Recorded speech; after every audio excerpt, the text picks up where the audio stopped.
And we are recording. I'll be facilitating this session. And today we are really happy to have with us Amy Saxon and Larianne Au, both from UH-Hilo Mookini Library.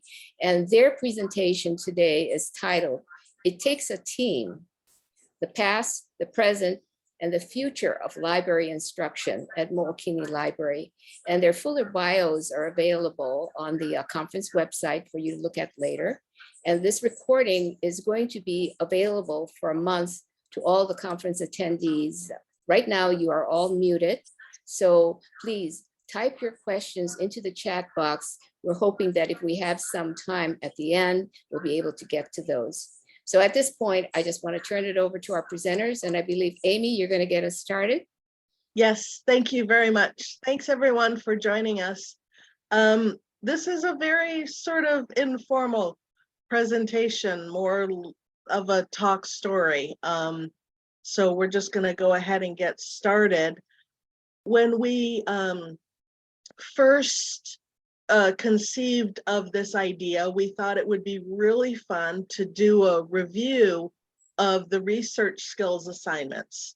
Some of you may not know, Mookini Library actually serves both UH-Hilo and Hawaii Community College.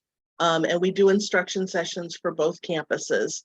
And because we've had some pack rats, to be honest, in the past in the library, we had a lot of materials even back from the 1990s. And we thought, wow, it would be really fun to look back at this stuff and see the changes that have taken place. And Lorianne and I have indeed had a lot of fun looking at these materials. But it quickly became more than just looking at our past versions of these assignments and our present version of it and where we're going in the future. And we, some of you will remember UH Carl from way back when, and LILO, and we have our two different Laulima versions here, and then where we're going in the future. We are a little behind the times, although our present version does line up with some of the frameworks quite nicely. But we did realize as we were going through this that institutional memory is so important. A lot of people think, you know, if it's happened in the past, we can move on from that. But we've learned that seeing things in the past can spark things for the present and for the future. And so we're kind of determined to continue with this and moving forward with it, keeping better records of the projects that we're working on, making sure that they're widely accessible, that they're not just on one person's computer that can crash. And my thanks go out to the Wayback Machine for showing us some of our old web pages that we didn't have saved anywhere else. And another thing that we remembered is that having this institutional memory is really crucial because the brain sometimes doesn't remember. Lorianne found these great PowerPoint presentations and this FAQ about this project that apparently I was involved with back in, what was it, Lorianne, like 2008. Yeah, that wasn't that long ago. I have no memory of this whatsoever. So I know everyone is incredibly short-staffed and busy and everything, but do give some thought to your institutional memory of what you've done, what succeeded, what didn't work so well, because that can be learned from as well. And I think it's even more important because a lot of us have lost staff to retirement or they just moved on. And I know we're feeling it, and I know a lot of you are probably feeling it too. When they leave us, those memories are gone. That ability to pick their brains, that the past is gone. So we have been fortunate. The librarians who came before us worked very hard with faculty and administration on both campuses to make sure that all English 100 students have some sort of library research skills component as part of their English 100 course and their grade. And from that, we've diversified out so that we have a lot of different components of library instruction. There are those standardized English 100 modules and quizzes, but we try to be flexible if a faculty member wants to do something else. We believe in offering a lot of options. So for those of you who've never visited our library, we do have a room set aside, our library classroom, where we can bring classes of students in. There's 24 computers. You can see the big screen there on the wall. The instructor's desk is just off to the left in this photo, and there's actually 2 big screen TVs behind the instructor's desk, and they can all show the instructor's screen. So wherever the students are, they can see what it is that we're trying to show them, and then they can actually get onto the computers and do the searching themselves. And this is where Lorianne's filing cabinet came in handy. And that's thanks to Thora, who actually, I guess it's actually thanks to Kevin Roddy, who was a librarian here before Amy and I were hired. He left her some of his plans and she left it to us when she retired. But yeah, the CD-ROM eval just made us laugh really hard yesterday.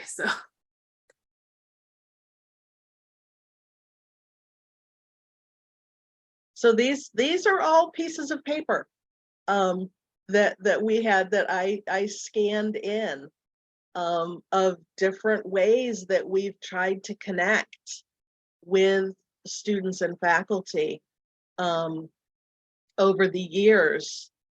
And I've really taken to this idea of lost, because I've actually been telling students this my entire time here, but not in this great succinct way. If you learn the skills that we are trying to show you, it really will save you time with your research so you can get on to other things. So it was great to see that. I'm going to run with that in the future.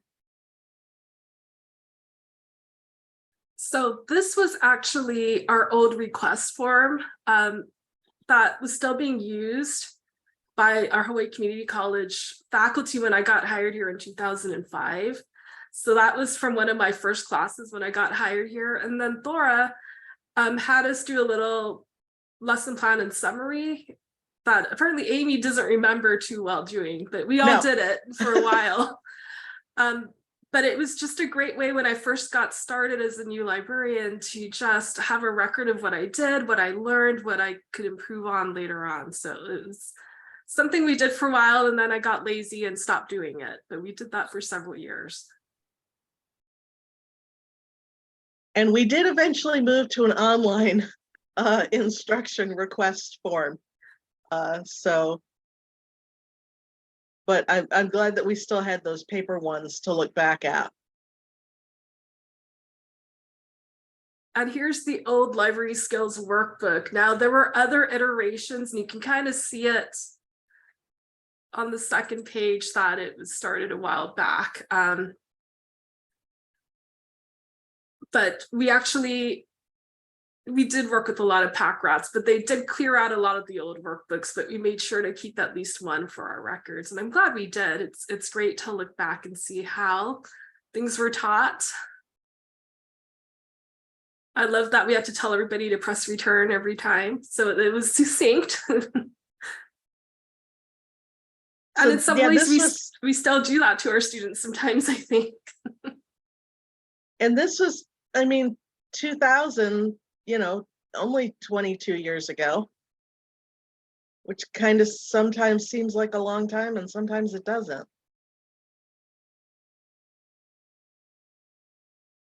And so here's one of the lesson plans that Kevin Roddy did for one of our geography professors. And it's just good to look back and see what they taught, how they taught, some of which has resources we don't use anymore, but the process seems to be the same.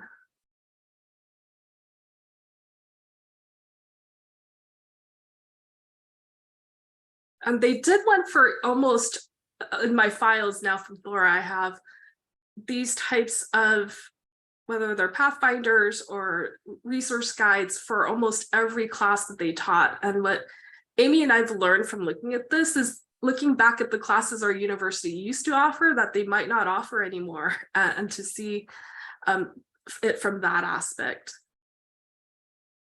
There was one I found on the Wayback Machine yesterday. It was for a history course, and Thora had titled it, I don't know if this was the title of the course or the project they were doing. It was, Whose North America Is It?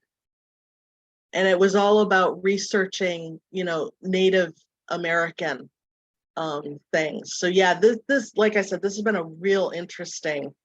Oh yeah, here, who's North America are we talking about?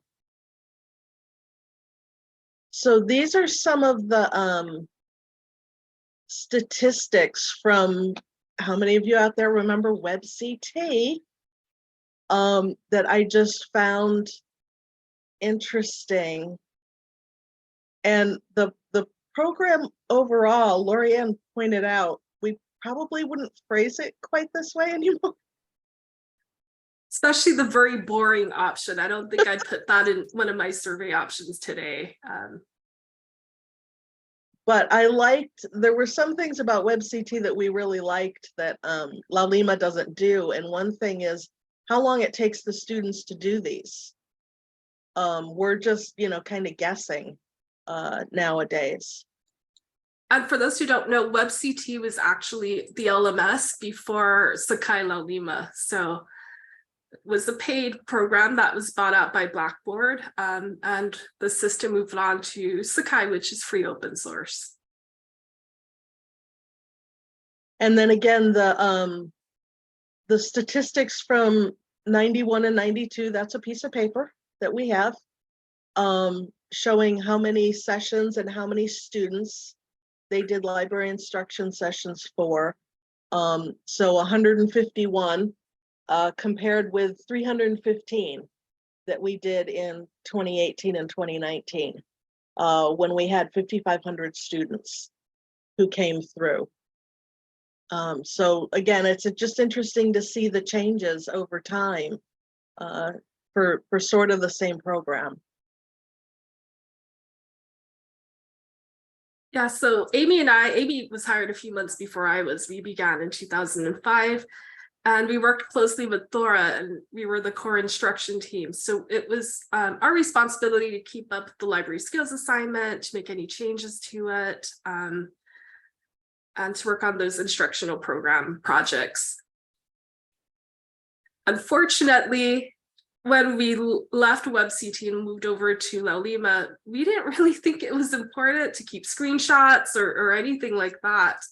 So we don't have any of that to share with you, unfortunately. I just have old scores that I kept from those programs. In fact, Amy and I were talking, we don't remember even using it, although apparently we used it for about 3 years.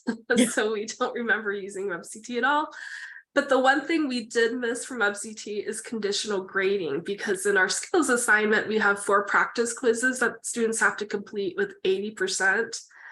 And in WebCT, you could do conditional grading. So it automatically released our final quiz for them if they met all the requirements. So in LaLima, it doesn't do that. We have to go in and individually look at all the students' scores and then release our final quiz. So we do miss that option. And the Wayback Machine did have some of the WebCT pages, but they would have had to have been like reconstructed individually, and there were a lot of them. But yeah, this is one of those areas. I wish we had more information about this, if nothing else than to try to spark my own memories. So you're going to see pictures of us throughout the years here. And we've tried to take pictures of our librarians who are instructional librarians, which is all of us. Basically, we all teach. For some reason, not everyone's in every picture. We can't figure out why, but it's one of those things. So this was from fall 2007. Some of you might recognize some of those librarians in that picture. This is LILO. So LILO was a UH system project. So some of the librarians in this with us today are part of a committee that I'm on, which is the UH Libraries Information Literacy Committee. And this was a project that was started before I got hired. But basically it walked students step by step through the whole research process. It involved keeping an online journal. And it was very in-depth. And Kevin Roddy had already left UH-LILO by then. And he was our webmaster. He worked at Kapiolani Community College. Not all of our classes used it. I had one Hawaii Community College instructor that used the entire program. The rest used pieces of it that fit their classes. And so we tried promoting it in different ways. The system also had cards we could pass out, but we had flyers. We did workshops with professors. But for some reason, I don't know, I think it was the thought of grading an online journal. It was pretty time intensive. So a lot of them didn't want to do that and wanted to kind of stick with our quizzes, and we send them scores to show student improvement.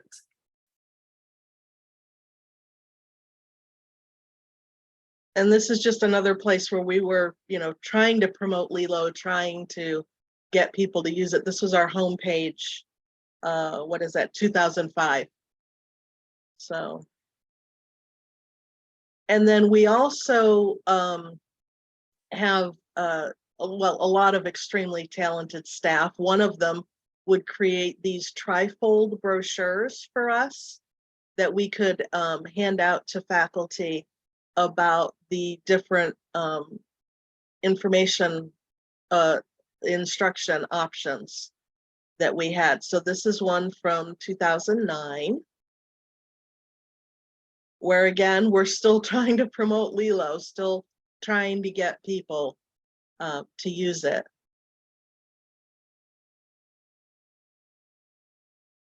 So this is so part of our skills assignment in Laulima involves a pretest and then a final quiz. And we used to do the pretest in paper format, and one of our some of our student assistants in public services would help us score them. So that was kind of time intensive. I do actually remember grading some of these. So my memories from then are not completely gone. What was helpful is, in general, they used to come twice for English 100. They came, we did the tour, we gave a pretest, and because they were scored beforehand, and it was easier for us to look at the individual scores. So by the time they came back the second time, we knew what areas students didn't know anything about so that we could focus on those areas. It's a little tougher to do it in Laulima because we're not teaching by individual classes like a normal instructional classes. So we just have our program with all of the students in there for the whole semester. It's hard to go in individually and look and see how the students did.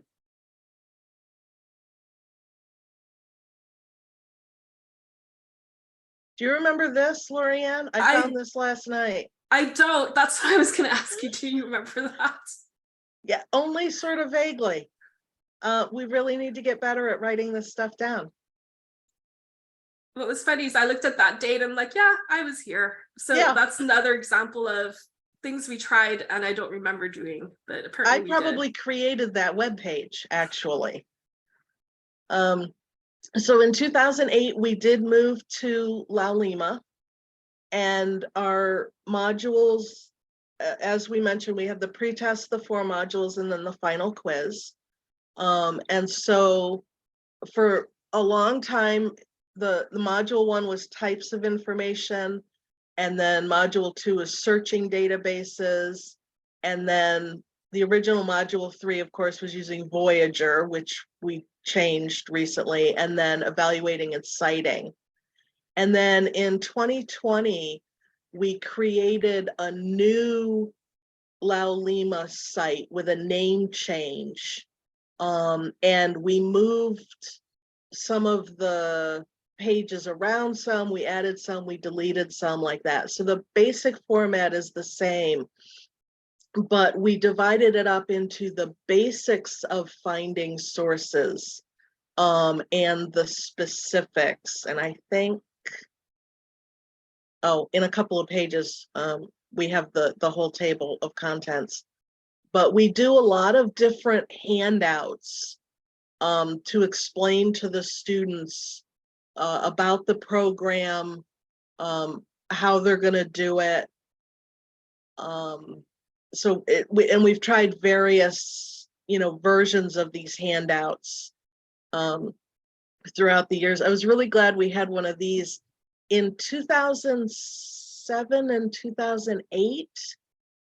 I think it was, we underwent a complete renovation in our library, floor by floor, and we never closed. Moving things around and construction and all that. And our graphics department came up with Eddie Gecko for us. So he's got his little hard hat and his tool belt. He was our mascot. So I'm really glad we still had one of these that we made specially for those times when we were doing renovation. And so here's the current iteration in Laulima, where we've got the basics of sources is, phrase searching and Boolean and like that. And then the specifics for how do I find books and how do I find journal articles. And then of course the, not plagiarizing and evaluating and things like that. And I just want to point out some of the sections like paraphrasing and summarizing and quoting, that was by request from a faculty member. So we often get suggestions from them for sections to add or pieces to add to the program. And then these screens are just one page from each module that shows it's a lot of reading. We admit that, but links out to other sources. They can come back for the entire semester and, if they're so inclined, look at these, or we do have the information on our website as well.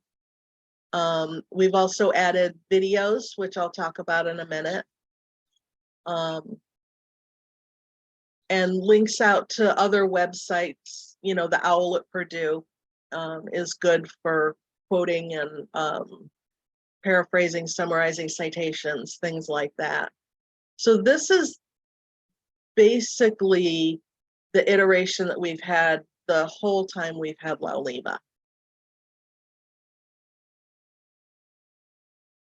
And then just some examples of the quizzes, the types of questions. We try to give it some variety. So there's some matching, there's some multiple choice where there's more than one answer, multiple choice where there's only one answer. And, just all the different concepts. And we do try to look at the results. What's nice about Laulima is we can download summaries of the scores and see which questions more students had a hard time with. So we often take a look at the wording of the question if a lot of students got it wrong to see, is it clear? Is it something we need to change? We do take a look at that to assess. And we do traditionally have, it's like an 11 to 15 point bump average between the pre-test and the post-test, which is nice. They're actually learning something.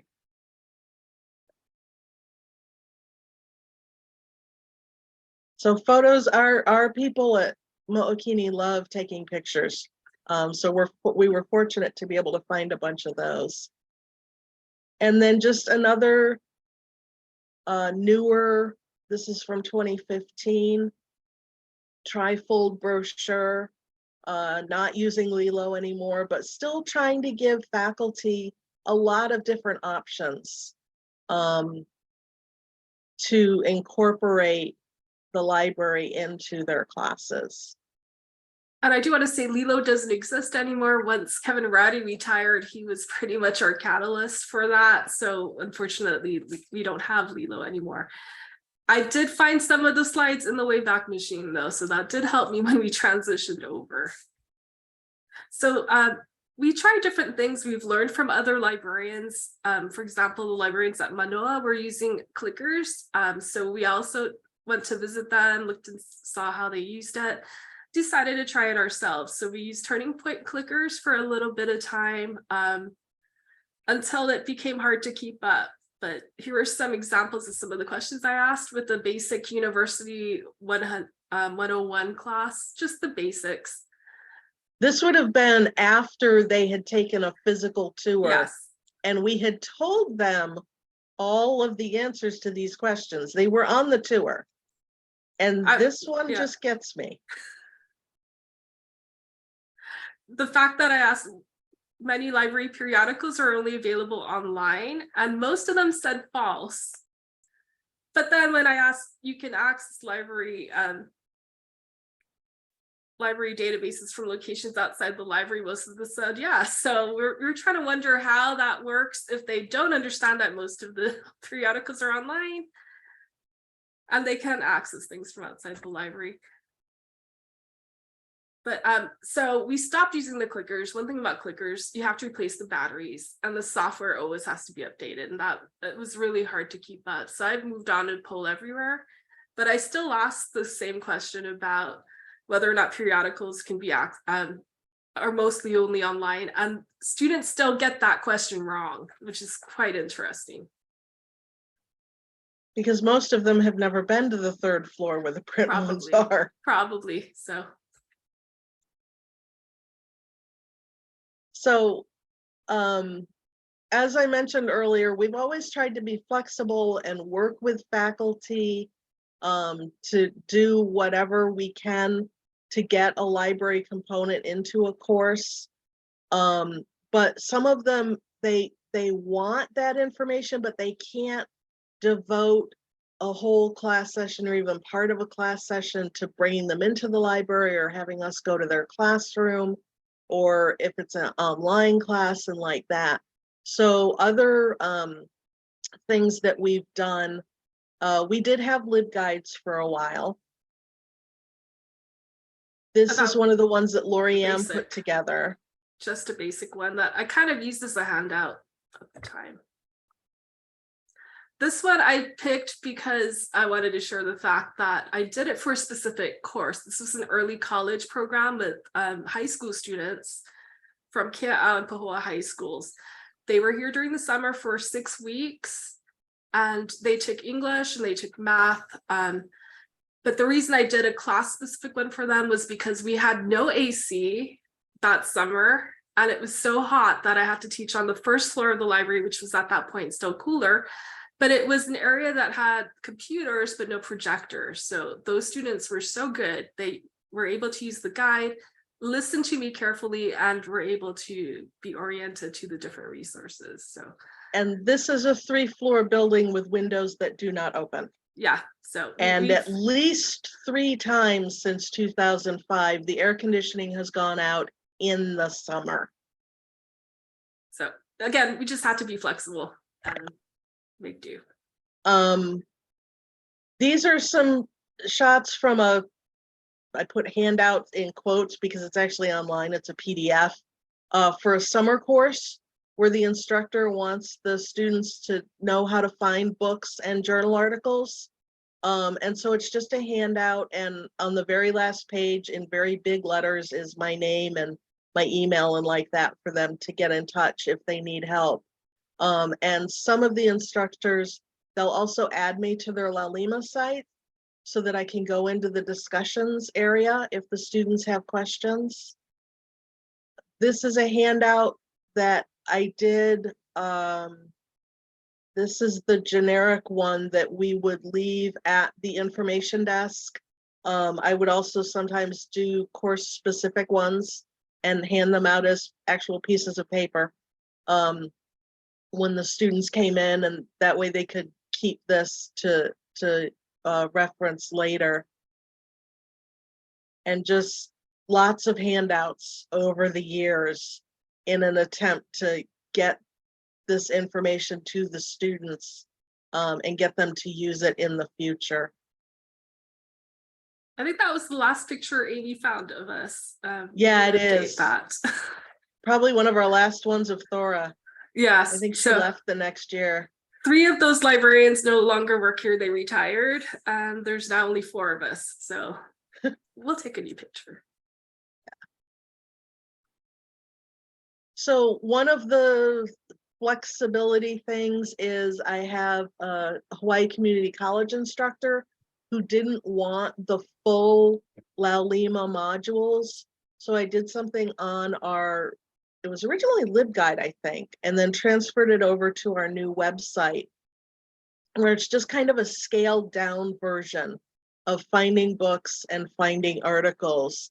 And I created a worksheet using Google Forms that the students have to go in and select a topic and do some searches and paste things into the form. And then I just send the results to the instructor. I look them over to see if there's a certain area that the students are having trouble with. And then I write something up for the instructor to give to them. But again, just options that we like to offer them.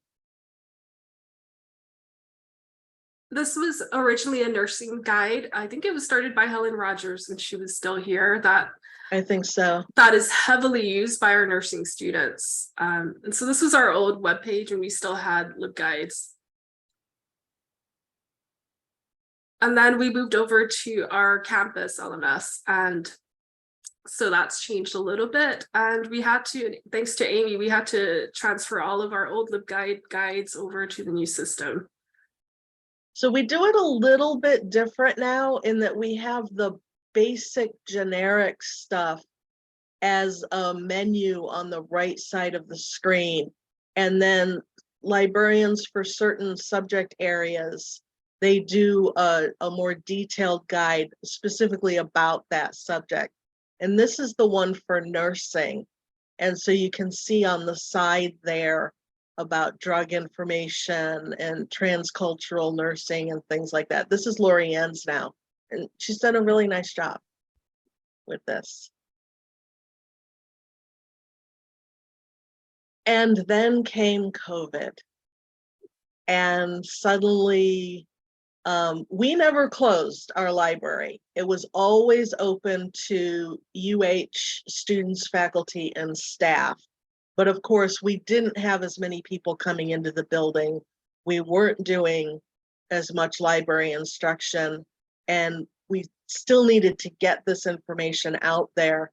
So Brian Bays and I started doing our own Mookini Library video tutorials. We asked all the librarians for ideas, you know, what do the students need to know? And then I would write the scripts and have everybody review them, and we tweak them a little bit. And then I gave them to Brian, and he did all the heavy lifting with putting these videos together.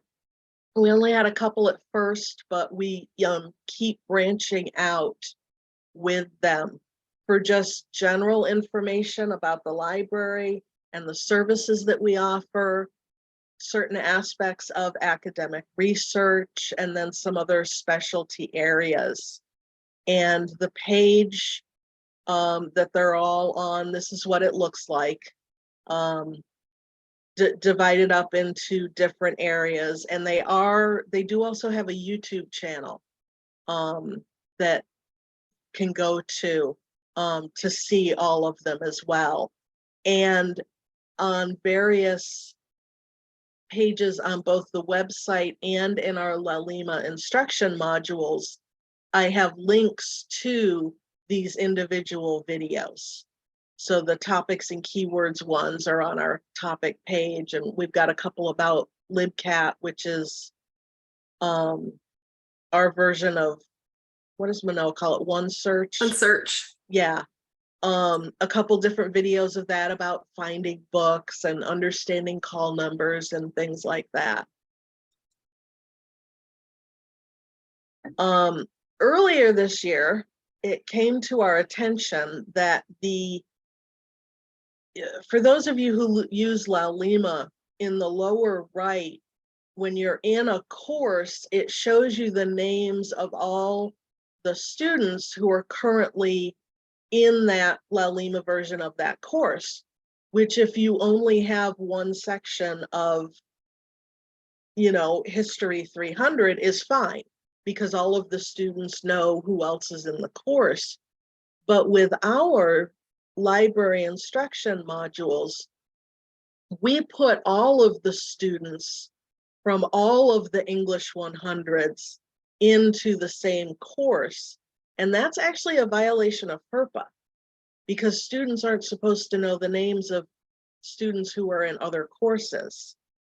And when we first brought this up, they weren't sure if they could fix that.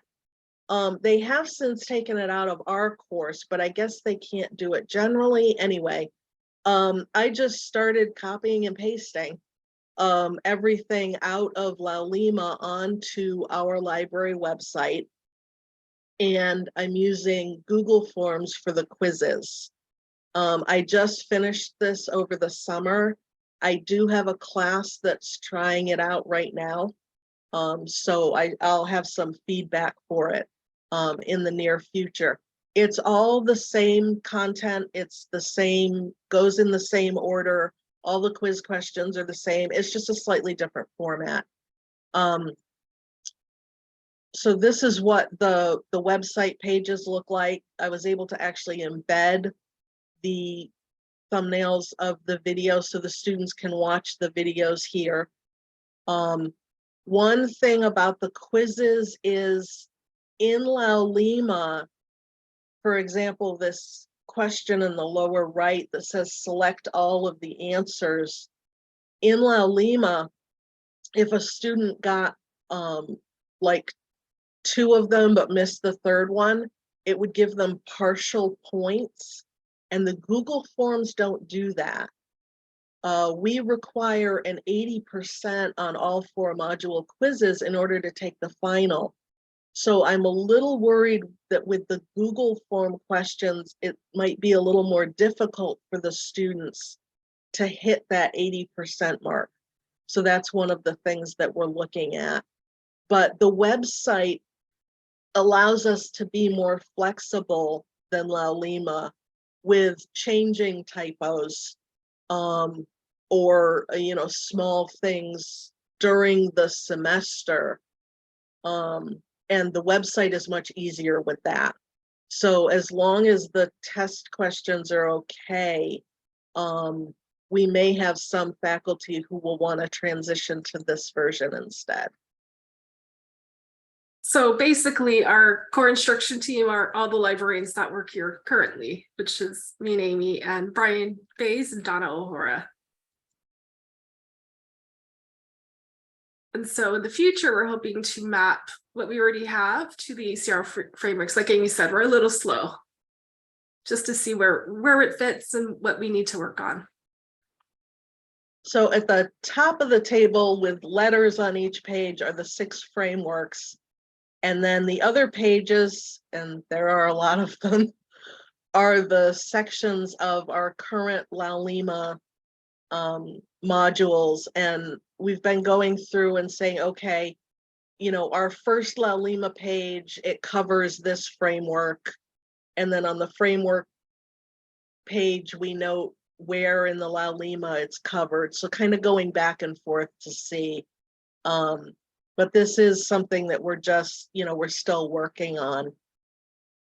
Fortunately, Brian is experimenting with the H5P to add some interactivity to our modules, which is something I've wanted to do for years. And I'm really glad that he's got this opportunity to do this, because I think it's really students expect that nowadays. And so to be able to do that, I think is really going to help them to absorb the information that they need to know, and be more receptive to it. Ladies, we're down to 5 minutes more. Thank you. Yes, we did it. So we did have some questions for the audience, but was there anything in the chat that we should address? Were there Thus any far, questions there? I'm going to invite people to put things in chat, but at the moment, there is no question from anybody. We can wait a second to see whether somebody will post. I just have to tell you, listening to your evolving journey brought back so many memories of past things that were done. And did this activity make you feel that you really want to create a chronology or a timeline, since you've done so much work on it already, and try to capture this information that you have of the past, the present, and where you plan to go in the future and continue this? Yes. Absolutely, yes. Yes. We're talking about how do we want to digitize, but also keep the paper because that is archival. Yeah. Do both. Good And for you. Yeah, that's. I think this got us excited to do this type of project. Now We that you've do done it have much. an internal local area network LAN in the library that a lot of stuff is on, but I think I also want to move it onto a shared Google Drive. Mhm. I was using the Wayback Machine last night to capture screenshots of old versions of the library's homepage. That it was really interesting to look back through and see how that has changed. And I think other people in our library will even be interested in looking back at, oh, I had forgotten we used to feature the photos of the flower arrangements that one of our volunteers did. You know, so yeah, definitely want to do it moving forward. Okay. I think what's interesting is when we talked about doing this presentation and try to think of objectives, institutional memory was not one of them, but as we went through this, that's what we noticed. Yeah. And I think that's true for anything you're part of, whether it's a committee. I've seen that on committees I sit on where I was a new librarian, but now I'm a senior librarian. And I'm like, when did that happen? That you don't know that this is what we did before. So it's, I think, important for not just your own institution, but anything you're a part of to keep track of this. Exactly. We have a few more minutes. One of the questions you originally had posted when you submitted your proposal was whether people who are attending today have similar assignments or instructional components that they've changed over time. And I don't know whether anyone wants to respond to that. It's possible to unmute yourself, I think, at this point, if you want to just reply verbally or put it in text.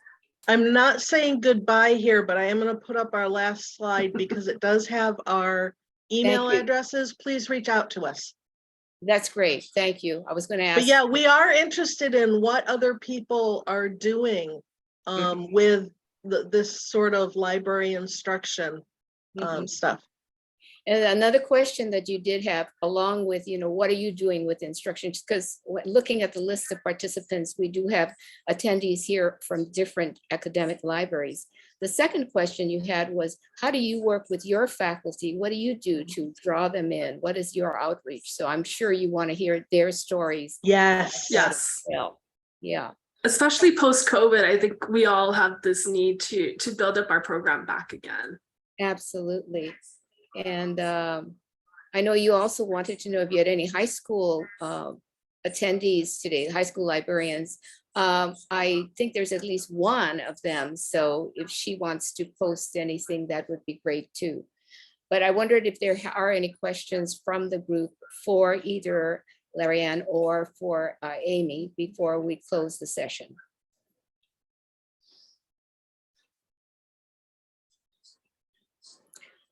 I don't see. I can jump in by hi, I'm Susan.